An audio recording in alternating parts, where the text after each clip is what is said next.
Broadcasting live from the Business Radio X studios in Phoenix, Arizona, it's time for Phoenix Business Radio, spotlighting the city's best businesses and the people who lead them. Welcome, everyone, to Project Management Office Hours, the #1 live project management radio show in the U.S., broadcasting to you today from our Phoenix Business Radio X studio in Tempe, Arizona. I'm your host, Joe Pusz, PMO Joe, and for the next hour, we'll be talking project management with our special guests. Also want to say thank you to our sponsors, the PMO Squad. The PMO Squad is home of the purpose-driven PMO. If you're looking to build a new PMO or your current PMO is struggling, visit www.thepmosquad.com to learn more about their purpose-driven PMO and the proprietary PMO approach. Well, this is season 2 and it's 2019, everybody. I'm so excited to be around for year number 2. Bit under the weather today, so if my voice is a little scratchy, I'll apologize in advance. But we're looking forward to 2019, a year full of new guests and new topics, new sponsors, and most importantly, helping to lead a hand in giving project management the visibility and platform that it deserves to share everybody out there our best practices and how we're helping change the world through delivery of projects. Reminder to everyone who's listening that we are live, and if you have a question for us, you can submit those to us on Twitter. You can use hashtag PMO Joe, and we'll get to your questions live on air. So we are super excited today to have with us guest Andy Kaufman from the People and Projects podcast and Derick Brownell from Slalom Consulting. Welcome, Andy and Derick. Well, thanks, Joe. I'm a big fan of your show. It's a real pleasure to be on here. Oh, thanks so much. Yeah, pleasure here, Joe. Thank you so much for having me. Great, Derick. Thanks. Andy, why don't we start with you? And if you want to take a few moments here to share with our listeners a little bit about yourself.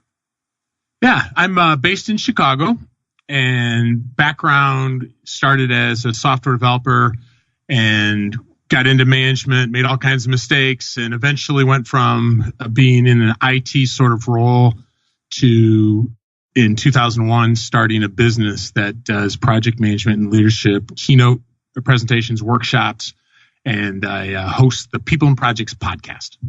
That's awesome. I'm a big fan of that podcast. It's one of my inspirations for this show, so it's great to have you on air. I appreciate it, and welcome. Thank you.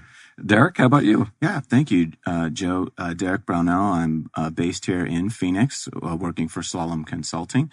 Got my start really back in the Bay Area out of college. Really got the urge to do project work on startup companies. Was really got both the technical and the project bug at that time.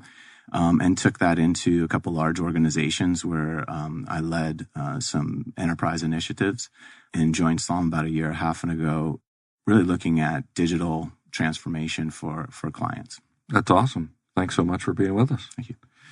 So, Andy, you had mentioned there on your introduction a little bit starting out as a developer and then moving into Keynote. Yeah. I would say that's kind of not the typical story we hear out there. Can you elaborate a little bit on that? Yeah, it isn't necessarily the track, and it started with we were using some pretty interesting technology from Microsoft, and our contact there said, would you be willing to give a 5-minute summary of what you've done at the Tech Ed conference? And I said yes, which is a really foolish thing to say, because Derick and Joe, I don't know how you feel, but at that time, if I was to speak in front of 10 people, I was pretty freaked out that it was going to be in front of 7,500 people. So it was like a week of not eating or sleeping, but it went okay. Like I lived. And so they said, would you do another version of it? And I started speaking at conferences and ran into some people who said, do you do this full time? And I'm like, can you really do this full time? And so hung out with people that were doing it full time, and literally 2 weeks before 9/11 started a company. How's that for foresight? Oh, wow. But haven't looked back. It's been a real pleasure since 2001 working with some really interesting organizations with lots of challenges, but helping them learn how to lead and deliver. But it all started by doing something I hated. There's probably a lesson for the three of us, as well as those listening, of what are those things that we say no to that we ought to say yes to, because it's like maybe the first time you started this show, Joe, it's like, I can't do that, or whatever. But then that leads to something that's wonderful. Yeah, it took several arm twisting sessions to convince me to finally say yes. Yeah. Even though I had been a guest on the show, multiple times. Right. It's a different comfort zone, right? To be the host and to try to carry the show. But after you've done it, boy, it becomes fun, and I love it. Yeah. Yeah. And I'm sure Derick's probably got some situations where it's like, it didn't want to say yes, but he said yes, and it turned out to be good, huh? Yeah, no, absolutely. I think, in coaching and taking that, some of the coaching models into clients who aren't used to being coached, and there's one circumstance where, I had to, set up a leadership summit with a very dysfunctional team, and had to come out of my comfort zone for that. It was definitely not something that I wanted to say yes to, but something you need to do to help the client get to where they need to be. And Derick, you mentioned coaching. You take that beyond the standard business coaching that we talk about here often. I believe you've got very strong involvement with U.S. soccer. Is that correct? Yeah. So over the last 10 years, I've been coaching in our state Olympic development program, and really over the last 5 years, they've changed the curriculum, and it's actually been tough for coaches even to adjust to this new curriculum. It's really based on individuals, and I see that in companies as well. How do we get to really help change and foster the skills of the individual, and not look kind of across the whole group, the whole team, and say, we're going to do one thing for you. So that has been definitely something that's taken me a little bit outside of my comfort zone, learning this new kind of coaching technology and skills. And how have you translated that from, say, the soccer field into clients and working with them to improve their employees and their project managers? That's a great question, Joe. One of the things that we saw with soccer was kind of a command and control mentality. And we see that still in a lot of the companies that we provide services to. I think a lot of project managers come into situations where it's more of a command and control situation. And so with the coaching education, it really takes a step back and looks at guided discovery with the players, with the, looking at how they see the situations that they're in. And so taking that and then looking at the business, how do we create those opportunities for guided discovery within the organization so that we can kind of promote those people that are in key positions into leaders that can then lead? And so that's been a challenge, but I'm sure Andy's seen that as well, as one of the lead challenges is how do we get that individual view of where people are at and meet them where they are? Yeah, that's a good point, because sometimes I feel like even in project management education, it's here is the shape to try to fit in, like these competencies or whatever. And I imagine there's probably some soccer competencies that's really good, that if someone's not just good with a right footer, there's some other quickness, but there's something about leveraging the individual and their individual, or what the culture of their company needs, that maybe wouldn't translate into the culture of another company. So I like that, Derick, that idea of what are the individual capabilities of that let's say that kid, or this employee or this potential leader, and how do we kind of leverage where they are to make them better? I think that makes a lot of sense. Well, and so much of our world with our children is through youth sports.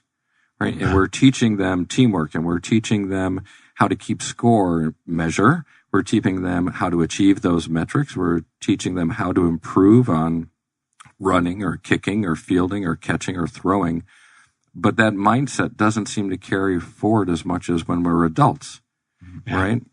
We take on, you should know how to do that already, as opposed to helping people get better at something they're not better at. And certainly strength finders and other items out there teach us maybe we shouldn't be focusing on weaknesses. We should focus on strengths. But I'd say when we're working through team dynamics, we shouldn't ignore one to benefit the other. Mm-hmm. Actually, I was really impacted last year by an interview with Mark Efron, who wrote his book. I think it's called something like The 8 Steps to High Performance. But he actually had I'd say maybe a bit of a contrarian view on the whole strengths teaching. That he goes, not that it's wrong, but I think this is true for the people that he's coaching, certainly at work as well. But for project managers, what we say, right? You're supposed to operate within your strengths, right? Operate within your strengths. But the thing is, to go from, let's say, a project manager to running a PMO or to running a program, the strengths that are at our current level are probably not the strengths we need only at that next level. Absolutely. And Mark was saying over and over, he goes, there's not a whole lot of evidence that sticking just within your strengths is going to work if you want to move out of your current role. Right. And so for that player who is great in a good program like Chandler, and now he wants to go at a state level or regional level, he or she is going to have to develop some things outside of their strengths, and it's not going to be comfortable, right, Derick? I mean, does that make sense? Yeah, absolutely. And you hit the nail on the head. You have to look at each player's strengths and their weaknesses at the same time. And that's the only way you can create that path. And so for U.S. Soccer, what really actually helped me transform what I was learning from a coaching perspective into a format that we could use with companies was we rolled out really the technical, tactical, physical, and psychosocial categories to rank each player. And so as you let that sink in, well, as a project manager, I have technical, right, capabilities. Like I can create a project plan. I'm great at MS Project. I can meet with leaders and I can hold really effective stakeholder management techniques. I can do that. What about tactically? And so what you said, Andy, about going from a project manager to a program manager, do I have the tactical expertise to work through the politics to get to that next state where I'm managing stakeholders at a higher level? And then physical, how do I present myself to those leaders, right? And then psychosocial, very similar. Do I actually lead, and do I get the feedback as being a leader that can influence? And so in the soccer field, it translates a little bit differently for each position, but it really is similar. And it's kind of helped me think about how when I meet a program or project manager and I'm trying to transition work that we're doing, where do they fit into those categories and how do I help them get to the next step? Yeah, that's brilliant. Yeah, and I had talked on my last show, I was one of those people. I did great on projects, and they gave me a program. Did great on programs, they gave me the PMO. I got the PMO, and I said, "What do I do now?" Right? I guess I failed on that first PMO, but through that failure came growth and came opportunities where eventually I became successful running them. So yeah, I love the analogy of athletics and project management because I think there's so much there that we can take from one and transfer into the other. It's been exciting for me to get to know Derick a little bit better and hear him talk about his coaching and how that's worked. Yeah. But let's kind of change gears a little bit here, since we're into a new year, and oftentimes that gives us an opportunity to reflect back on what we learned in 2018 or beyond. Andy, I guess, what are your thoughts on what we learned in 2018, and maybe what do you see as what's coming up in 2019? Well, when I look back at last year, at the end of the year, I'll do a retrospective of sorts for the year that's just like, all right, what are the things I learned? Or what are some of the favorite memories? And what are, good decisions? I had plenty of bad decisions, but what were some that actually turned out good? But when I think of like lessons from the previous year, almost always they come from a guest I had on the podcast. I don't know if you find that, Joe, that I feel like. Absolutely. Yeah. I mean, in many respects, the more we realize, the more we know, the more we realize we don't know. And so guests keep stretching us. And I was really stretched this last year by James Clear, who wrote a book called Atomic Habits. And I would say that this idea of habits and the importance of them is not new. I think Charles Duhigg his book, The Power of Habits, was life-changing. But 2018 to me was really got crystallized that it's not just determination and persistence, which is important, whether it's on the soccer field, whether it's with you leading this podcast, or whether it's me coming up with whatever I'm doing. It's the habits. It's the habits. I cannot tell you how fast I have found that willpower will sell us all out in a heartbeat, and determination will wane and our interest will wane, but it's developing the habit. So this is the lesson right here from James, is that if you don't like your outcomes, if you want to change your outcomes, whether it's project outcomes, your career outcomes, whatever the outcome is, you have to have different habits.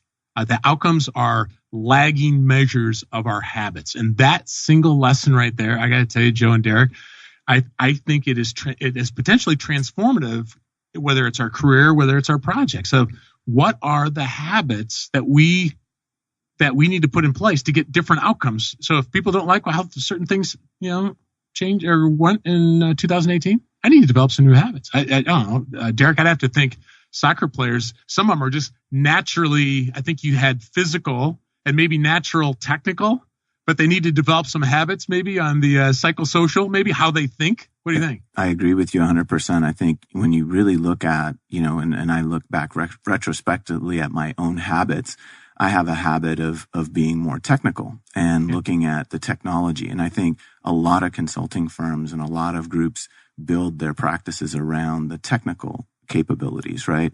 And so really, as I kind of work through really closely with the clients and became a little bit, closer into what makes them work, I found that you really have to take a step back and look at the people in the process, right? Mm-hmm. And those kind of skills, at least for me personally, the people in the process, really looking at how the people are lined up and how they're interacting with each other. That's really where it counts. As a program or project manager, if you're just checking the boxes or you're focused on just implementing something technical that the people won't be able to actually use, right? That becomes an issue. And then on the soccer field, as that translates, to your point, if I continue doing the same thing over and over, right, my habit is as a forward, I'm going to keep shooting at the same spot in the goal, and I'm not going to change that, right? And I'm not going to try to find a new way of doing it. Then you're going to continue to repeat those failures. And so I love that analogy to habits and looking at your habits and how do you focus your output to new habits that align with the output you're trying to get. So here's an interesting, real quick thing on that habits thing that he adds to it. And I think it applies to the soccer field and Joe and the work you do as well. He says sometimes to develop new habits, you have to change your identity. So think of like a concentric circles where identity is in the middle, and then habits, and then outcomes. And so the point is sometimes. I saw it playing basketball in high school. We had a reasonably good team, but when I played in college, all of a sudden I was a lot smaller fish, and all of a sudden it's like it was very easy for my identity to be like, I am over my head, and I cannot tell you the number of people that I work with that feel like they're over their head, right? The whole imposter syndrome thing. And so the idea is that sometimes to change our habits, like let's say someone is the start of the new year, I want to be healthier. I'm going to lose weight, right? That's my goal. And, we're probably already past that resolution being bad, but they have to change their identity. I am a healthy person. What are the habits that healthy people do? And that's going to change the outcome. So I imagine soccer players need to realize, hey, you know what? You're not just a great forward. You're an athlete, or I'm trying to think what that world might be, but thinking of I think, Joe, maybe you see it. I see it sometimes of like, hey, listen, you are a leader.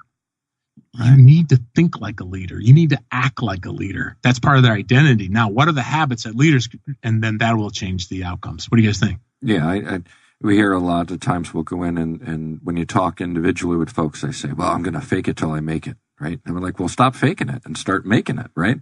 Get out of that comfort zone of pretending you know what you know, and start actually increasing your knowledge skill to actually become an effective leader. Right.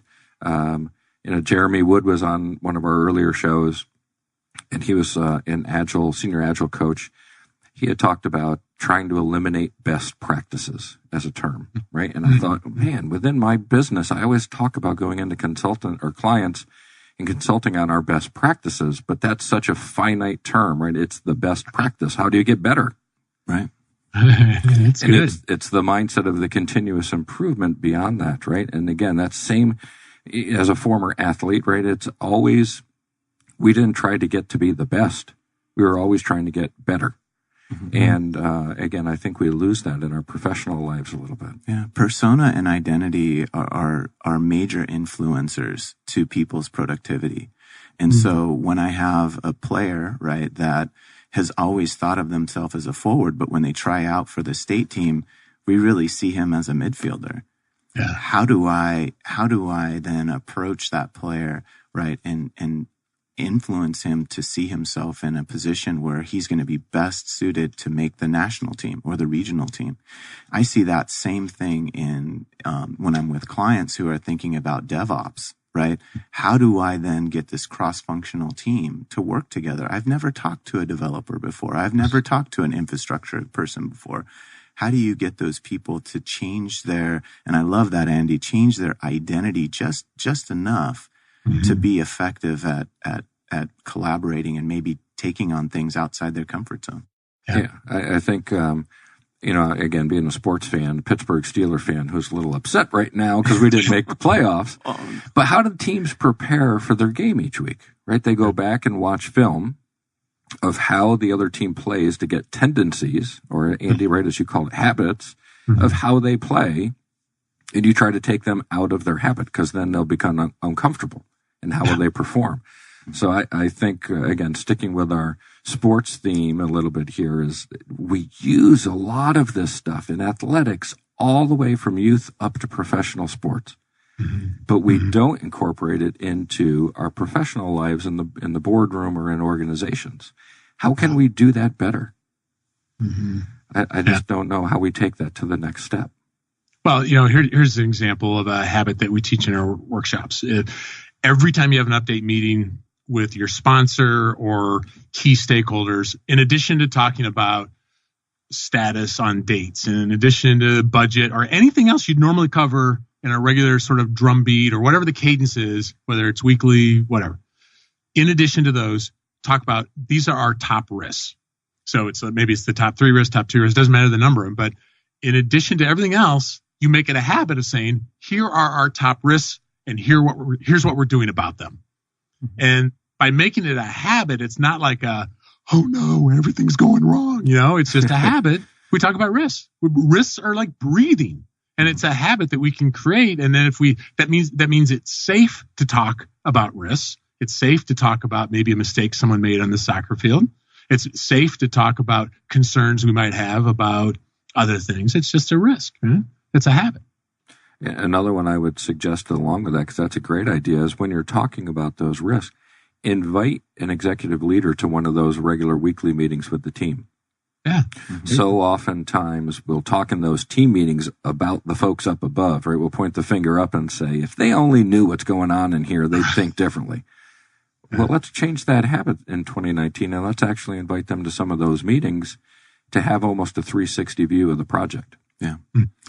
Yeah, I would agree. I mean, in my experience, not only, with calling players out, if you will, or finding like a failure ritual, trying to find out where the, opportunity lies the most in where there's friction between the groups. And kind of like, Andy, what you're saying is there's this adverse reaction to saying risk or to thinking about risk, right? And we all know risk mitigation is the key to being able to remove a lot of the roadblocks that we're challenged with. The earlier we know that there's a risk, it won't become that issue that derails us. And so, yeah, that habit of being able to take on uncomfortable topics within an organization is key, I think, to development. There's another lesson, Joe. You asked about a lesson that I think is related to what we've been talking about, and that is I can't get enough right now of the writing and teaching on psychological safety. So we had Amy Edmondson on from Harvard. She's the kind of like the person who's been the lead researcher on this. But the idea that if we foster psychological safety on a team, they're more likely to bring up those risks. And if to the degree Derick and other coaches can foster that on a team, they're more willing to speak up about something. But think of the typical like coach model that I feel like I grew up in. You never question the coach. Right. That's for sure. Right. That door was not open. That door is not open. But to the degree we can foster psychological safety in our teams, they might be willing to go, hey, Derick, I'm concerned if we do that, what about this? And if it's done respectfully. Now, I think where Amy left me hungry was, it's a great idea, but what if the three of us and those listening to us are not in a psychologically safe environment? So we had Jim Dieter on from University of Virginia's Business School, and he had a Harvard Business Review article in the fourth quarter of 2018 that really hit this well. That timing is critical. You have to develop some currency before, some kid who just walks on the field and goes, hey, Derick, I'm pretty good, and I got some ideas for you as a coach. Right? Yeah. That person probably has to develop some currency with you before they can speak up. But I'm telling you, between what Amy talks about and what Jim Dieter talks about, this whole idea of creating psychological safety and knowing how to speak up, I think it's, whether it's the soccer field or anywhere, right? What do you guys think? Yeah, and I think when you talk about safety, you talk about that trust. How do you build the trust? And part of the coaching methodologies that have come out more recently are really around that guided discovery, where you're having a conversation even in the moment around options and opportunities, and you're making that group feel safe and learn from each other. The group dynamic, to your point, I think, Andy, the group dynamic, creating groups that can express themselves freely and that trust each other. That's something, I'll give you an example. One of the companies that I was working with was really having some friction between 6 senior leaders. And so how do I not take each senior leader, right, alone by themselves and have them just work in isolation, which is what they were used to? But how do I create trust with each one of them to be able to present to each other in an open forum in front of their boss? In a summit format where there's 30, 60, 90-day action items that have to be collaborated on within that session. And so that was a challenge. And I think, there's no perfect answer for each organization, but it's looking at the current structure and the format and saying, how can I create those safe spaces? Maybe it is, talking with them one-off and kind of coaching them on, hey, these are the things that are important that I see. These are the things you should be presenting. And then allowing them to present to the groups and then providing that feedback loop. I think the feedback loops really are the things that, as a consultant or as a project manager, if you can be that hub for the feedback loops on, hey, am I really doing it? Am I still faking, or am I really doing it the right way? I think those have been, some of the areas that have been most effective and most challenging for me, is to create those feedback loops within the organizations. So we took kind of a retrospective view of 2018, which gives us, right, a bump into the future, as we talked about. But what's kind of our view for 2019? When Dr. Kersner was on a few episodes back, he had talked about, right, success on a project is now defined by, are we providing value, right? It's about the future of providing value for what we do, compared to when project management started out, it was, did you check the box? Did you get the deliverables done? Is the risk register in place? We're evolving, right? So what's next, Andy? Where do you see we're headed for 2019 and beyond? Well, for a guy who started his business 2 weeks before 9/11, I don't know if you want to trust my right, but you're still around. You're doing well, right? But so I think I heard it from the Freakonomics podcast years ago that whenever we try to predict, what we basically say is, or what we think is, it'll be the same, only more.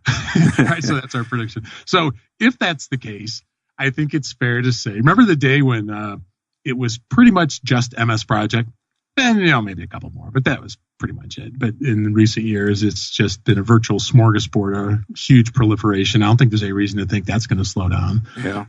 Automation is something that every organization, in fact, if everyone listening to us isn't thinking about how are they career-wise trying to set themselves up so they're not going to be automated, they need to be thinking about that, right? So there'll be more automation. But because of that, I think I honestly don't think this is a 2019 thing. I think this has been something that's been around for decades, but more need for what Derick, I thought, really beautifully said, not just the technical, but also the psychosocial, or let's go with soft skills, because it's hard to get a robot to influence a sponsor to show up to the meeting.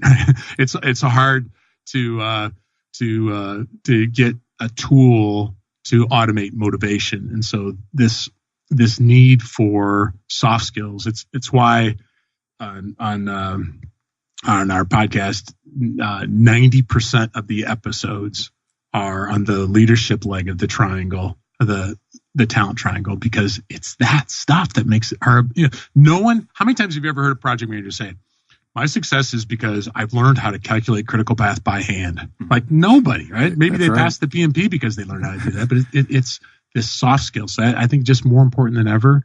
And if I had, so I'm going to make just one prediction, and I really, really hope it's not true. I don't want it to be true. I don't think it'll be a 2019 thing, but I've been personally kind of just in awe of this whole thing of Sears struggling, because if there's ever been a company that was Amazon decades ago, it was Sears. That catalog to our country was what Amazon is to the world in many respects now. And they're just trying to stay alive and barely with a pulse. And so today in project management, PMI is kind of that. It's a guiding organization. You can love them, you can hate them, but their certifications, their guidance, their PMBOK guide, their standards, their conferences, they lead the way. But you know what? GE is struggling. Sears is struggling. There will be a day when Amazon screws up, and whether it's security, whether it's whatever. And there's a day, if PMI is not careful, they will screw up. And every time they step into doing training, they're getting closer to ticking off people that are trying to work within their ecosystem.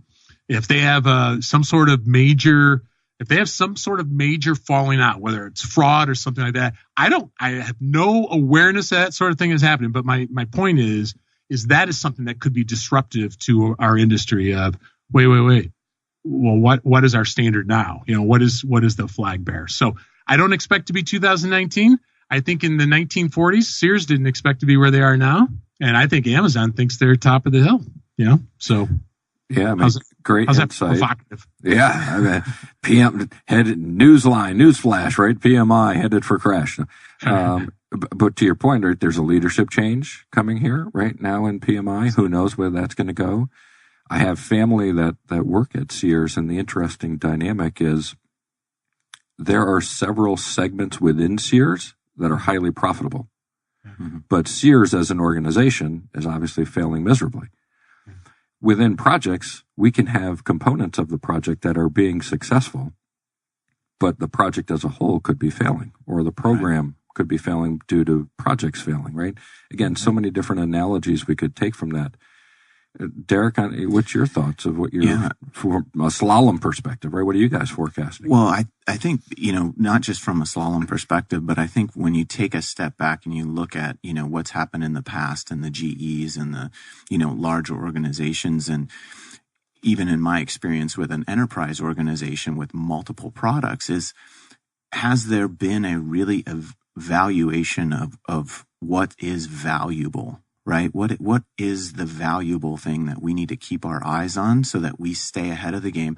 And where do we then cut, right? Cut things that we need to just go ahead and sunset, right? Yeah. Are we quick enough, right? And like Joe was mentioning with Sears, are we quick enough to ride the leaders because we know the value, and to cut the other pieces out that don't make sense? And I think the only way a large organization can do that is back to Andy, what you said, which is to really look at the people, right? Look at the soft skills and the ability for those people to evaluate value at the lowest levels, even at the person that's taking the phone calls, right, from the patients or the clients or whoever it is downstream that is the customer, right?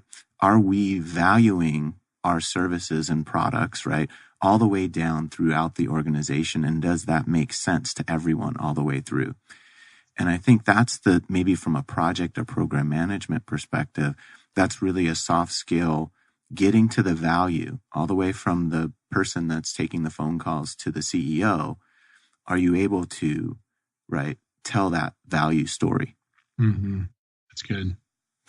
Yeah, I'm wondering, so I'm sitting here reflecting on this conversation. If I'm someone considering getting into project management, I'm thinking, wow, this is an awesome discussion to be listening to, right?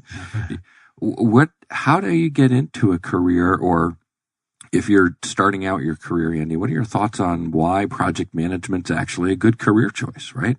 Oh man, I'm glad you asked that because, Joe, I think your jump from project management to PMO was kind of like the accidental PMO leader, the way you kind of described it before. Yep. And certainly mine was the accidental project manager, from being a decent developer to, well, there's an opening, clearly.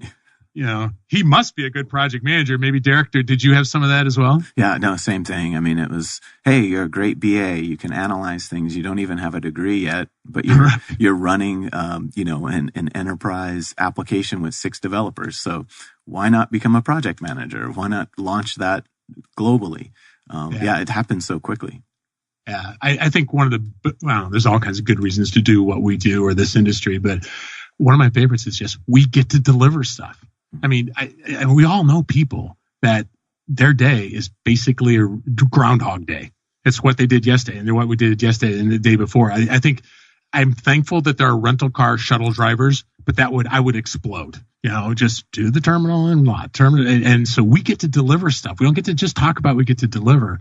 And we get to know the business cross-functionally. So it's not just kind of like a one silo, and not everybody, but a lot of times projects go cross-functional increasingly.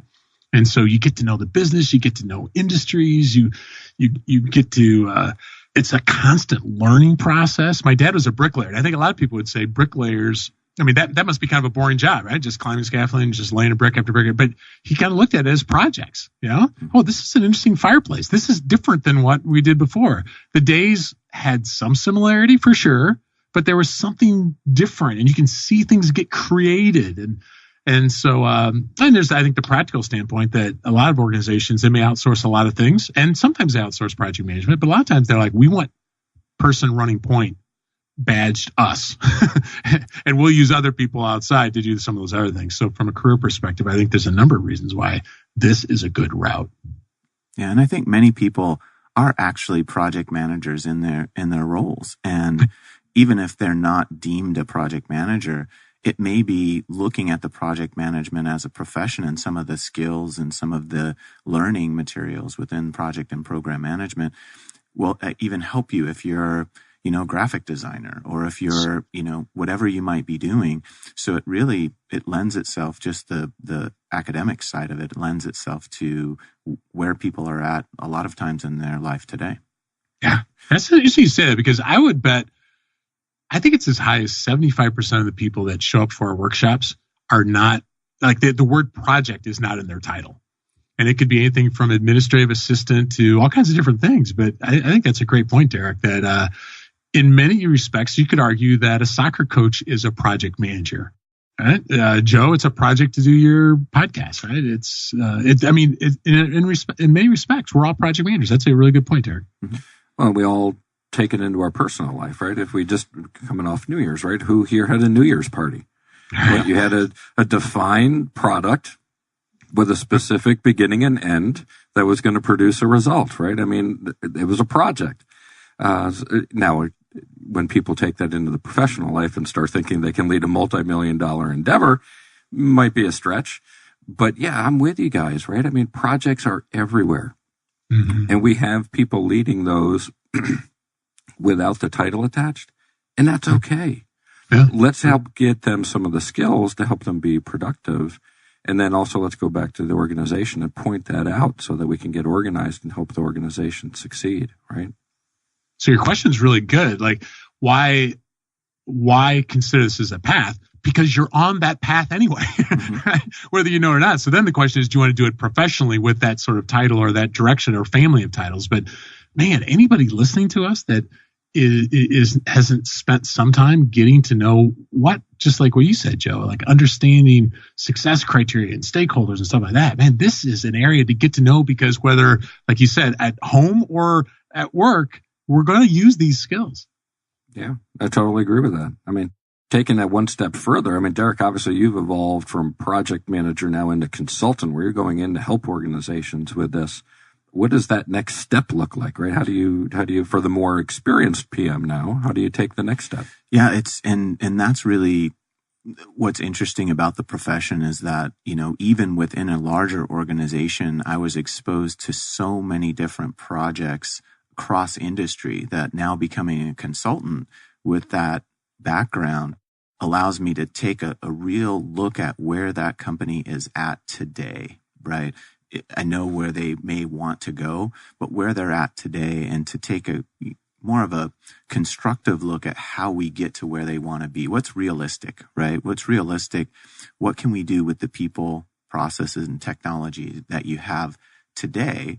Utilize it, cut the things that we don't need, and really look towards the future. So I think when you look at, a project manager who's also a consultant, you really play that fine line between utilizing your consultancy's best practices, if you will, or using your consultancy's tools and technology, your own experience, and then your experience. And I love this, Andy, when you said living in the day, right? Today, mm-hmm. When you step in, mm-hmm. how do you help that client where they are today? Right. And a lot of times their days change, especially at the higher level. Every day and every week, they're challenged with something new. So I think that's where, when you look at a project from start to finish and you have defined tasks and you're learning, how to get along with different stakeholders, when you become a consultant, you really have to take a day-to-day look and adjust as necessary. Andy, I'm sure you see some of that as well, right? Going through your different engagements. Heck, you've been, like every continent except Antarctica. You've led some training sessions and done work through your organization. Is there a global difference from what you see compared to the U.S.? It's interesting. I mean, the whole phrase of culture eats strategy for lunch every day. I mean, for sure, culture creates nuances and influence on all the things. But I got to tell you, whether it was a group in Kenya or Eastern Europe or Australia, I'm telling you, just about every place, interestingly enough, when you really peel it back, the problems were people related. Like, how do I get this stakeholder to do this? Lack of clarity, like what is success? We don't know, or they keep changing their mind. I mean, there's so many unwillingness to see risks. And so it is different. It presents itself, I think, differently in the different cultures at times or different industries. But when you really get to the core, a lot of it is the same thing that we all struggle with. And that's what I love about project management, because it really addresses, stakeholder management covers a lot of bases, and the leadership triangle, side of the triangle, it covers a lot of things that truly, truly help us deliver. So, yeah, unquestionably, I see that almost irrespective of industry, those core things. And I think it's, again, there's a tie here in the show today about people and athletics, right? And oftentimes, so baseball is my big sport. Mm. And you listen to broadcasts and they'll say, man, that everybody talks about that guy. When he finishes his playing career, he's going to be a great manager. and usually it's the catcher, right? And that was me. I was a catcher, mm-hmm. and I had a view of the whole field, right? It's kind of where we as people gravitate to positions in sports. Yeah. Then goes into a career and in a profession.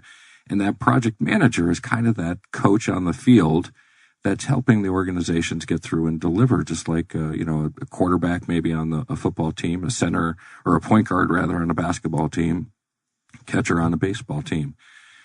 Soccer are not as familiar with, Derick. Sorry. Yeah. It's the keeper. Yeah. It's the keeper. The keeper is like the catcher, is very into positioning, right? And you could see the whole field. I was a number 9, so I was a forward. And a forward is the person that just goes to the goal. irrespective of anyone else around them. So my identity as a forward is the hunter, I get the ball and I go to goal. Well, I had to create other attributes for myself in order to become a successful manager, because as a forward, you're not managing much other than the production of goals. That's it.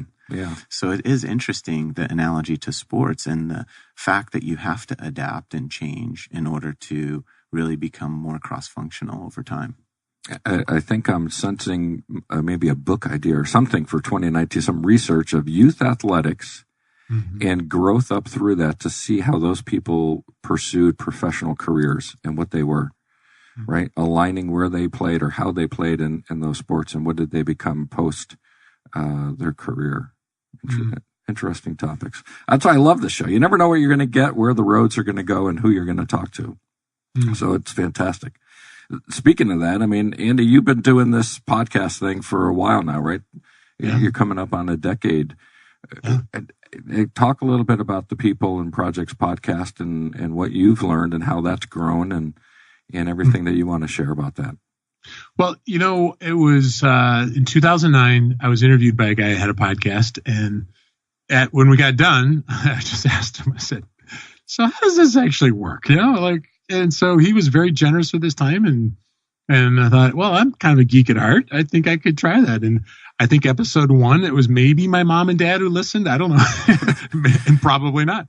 But over the course of time, what I didn't realize at the time was what a learning journey it would be.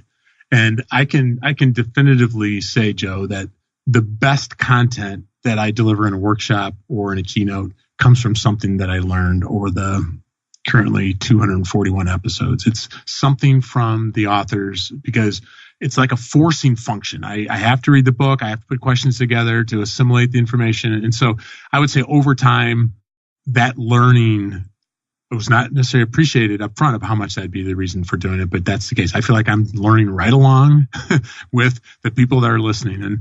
And from a change perspective, most of our episodes are long form audio, so that would be 35 to 55 minutes.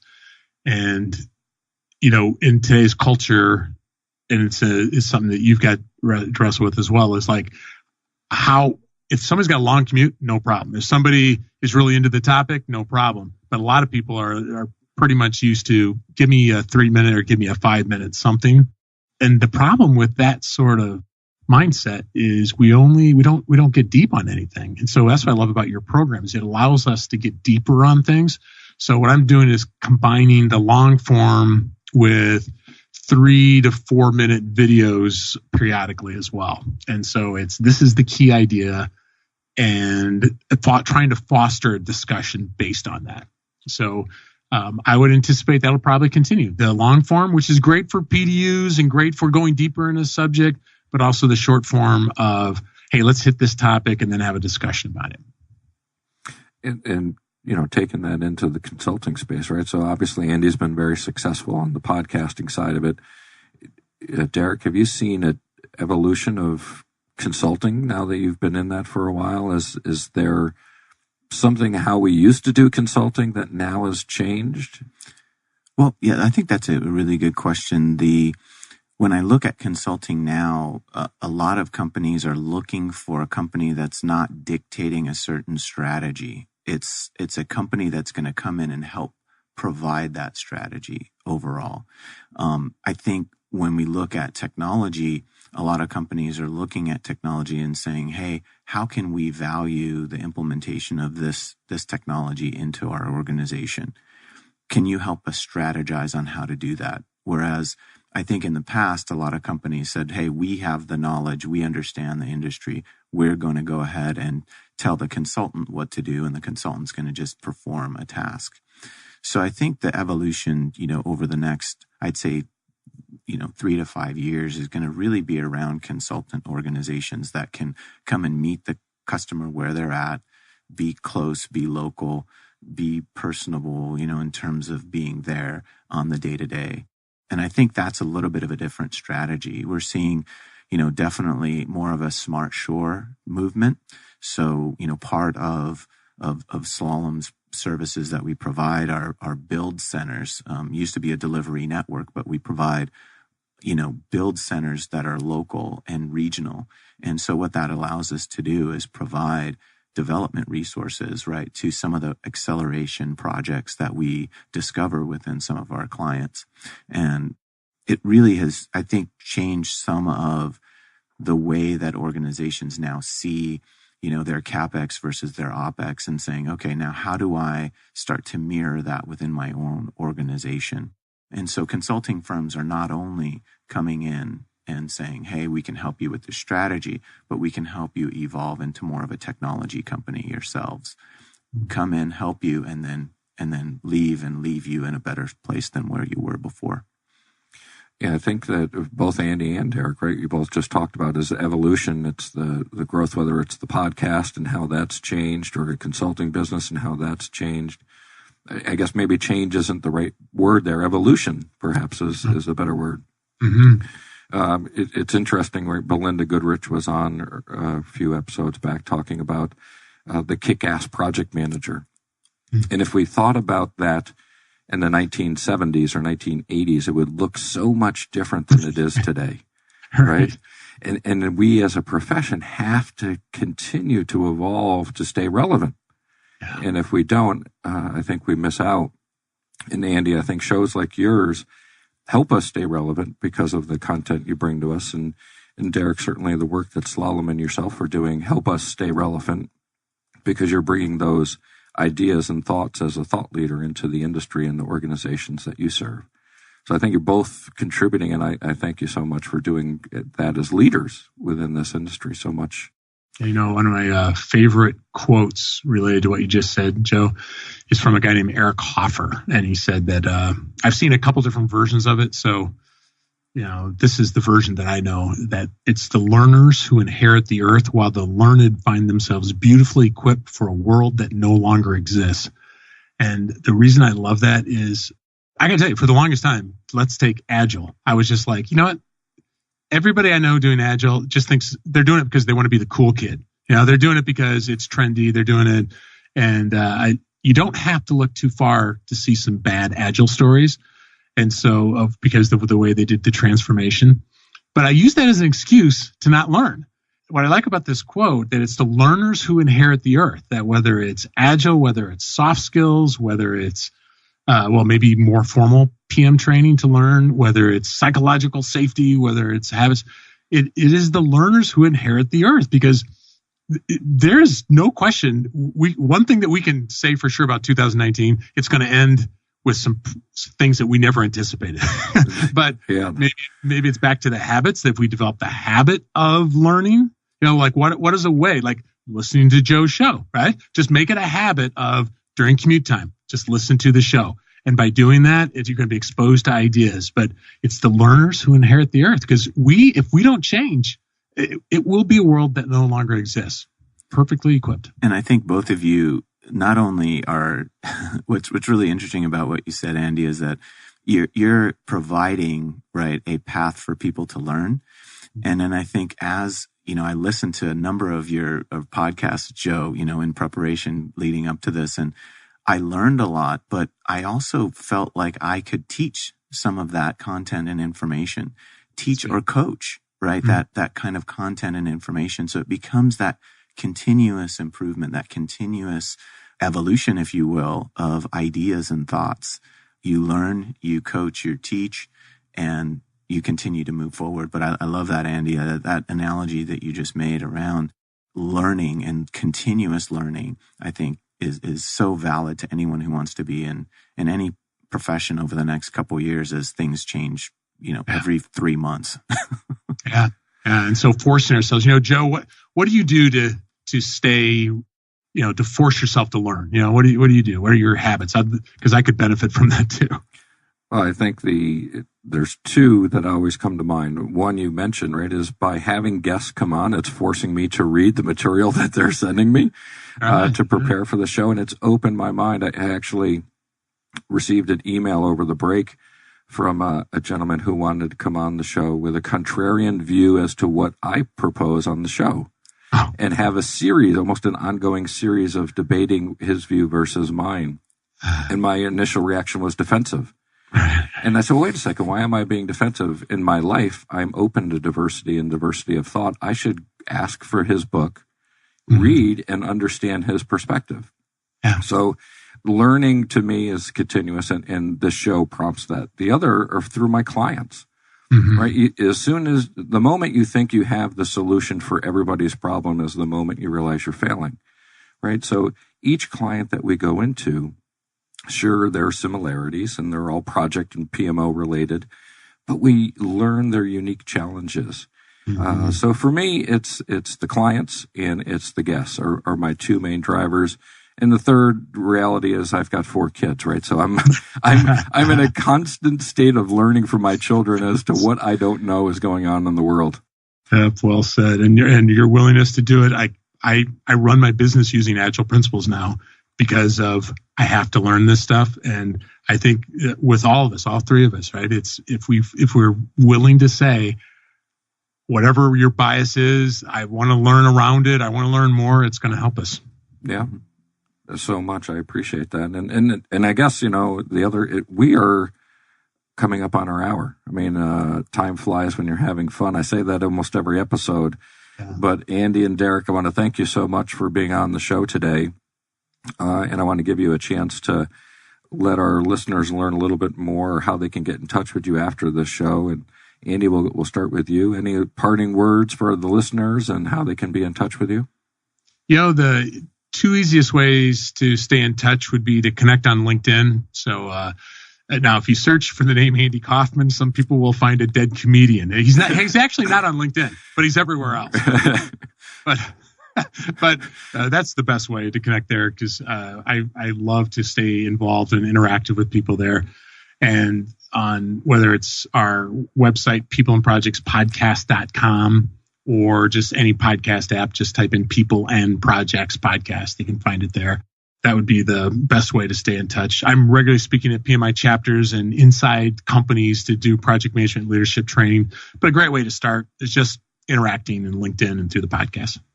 All right. Thanks so much, Andy. And I will comment that Andy on LinkedIn is extremely active and very gracious to those that he connects with. And is very open with his content management and his giving back to those on LinkedIn. So it's great to be connected with him, and you'll see all that he can share out there on LinkedIn. So thank you so much, Andy. And Derick, how about you? How can folks stay in touch with you? And if they want to learn more about you, how can they be in touch with you? Absolutely. So really the same thing, LinkedIn, active on LinkedIn. And that's really probably the best place to get me. Email is, derick.brownell@slalom.com. You can reach me there as well, but definitely through LinkedIn. I think, we all see that as a platform that can really help, allow us to connect. And so I welcome anyone who would love to connect via LinkedIn and kind of go through this journey of 2019 together. Again, thanks so much, both of you, for being on. I want to wish everybody who is listening a happy, healthy, and prosperous 2019. A reminder that we are live the first and third Thursday each month. Our next show will be on the 17th of January. Also a reminder that we do record these shows and they are available as a podcast. You can listen to Project Management Office Hours on Apple Podcast, iHeartRadio, Spotify, Spreaker, whatever your platform of choice is. We're available on all of those. Also, a final thank you to our sponsor, the PMO Squad. Deploy the squad for a 90-day PMO build-out or improvement using their proprietary PMO approach. Purpose, measure, optimize. That's it for now. Office hours are closed. Until next time, I'm PMO Joe, and you've been listening to Project Management Office Hours.